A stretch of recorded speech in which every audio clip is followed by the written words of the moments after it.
வணக்கம் ஃப்ரெண்ட்ஸ், நான் உங்கள் ஸ்னேக் சிவா. இன்றைக்கி இரவு ஒரு 11 மணியாக இருக்கும்போது மதுரை ஹெச்எம்எஸ் காலனியில் ஒரு பெரிய நிலவாம்புன்னு சொன்னாங்க.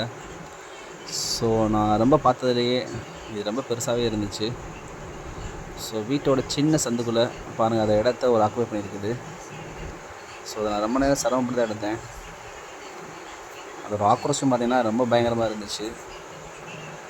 அது கடிக்க பார்க்கல, பட் இருந்தாலும் நம்ம முன்னாடி கொஞ்சம் மிரட்டி தான் இருந்துச்சு. அதோட பார்வையை பார்த்திங்கன்னா அந்தளவு பயங்கர ஹெவியாக தான் இருந்துச்சு.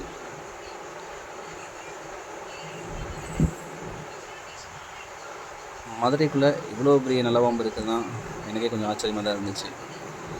ஏன்னா நாங்கள் பிடிக்கிற பாம்புலாம் இந்தளவு தடிமன்லாம் பார்த்ததில்ல. ஸோ எதாவது ரேராக தான் பார்ப்போம்.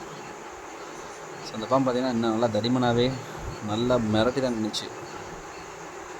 ஸோ அதை பழகிற ஸ்டைலே பார்த்தாலே நமக்கு ஒரு மாதிரி பயமாக தான் இருக்கும். ஸோ இந்த பாம்பு பாருங்கள் எவ்வளோ தெளிவாக எப்படி மிரட்டி நிற்கிது பாருங்கள். ஸோ நம்மளை கடிக்கிறதுக்கோ இல்லை அட்டாக் பண்ணவோ பார்க்கல, அது பயந்து போய் நம்ம பார்த்து நிற்கிது.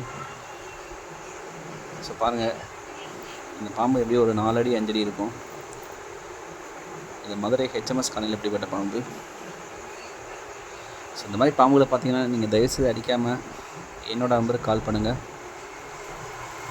ஸோ நாங்கள் பத்திரமா அதை மீண்டும் காட்டில் விட்டுருவோம். ஸோ பாம்புகள் மனிதர்கள் இந்த 2 மோதலையும் நம்ம தடுக்கிறதுக்கு தான் இந்த மாதிரி ஒரு பெரிய போராட்டம் பண்ணிகிட்ருக்கோம். ஸோ தயவுசெய்து பாம்புகளை அடிக்காதீங்க, கொல்லாதீங்க. நன்றி, வணக்கம்.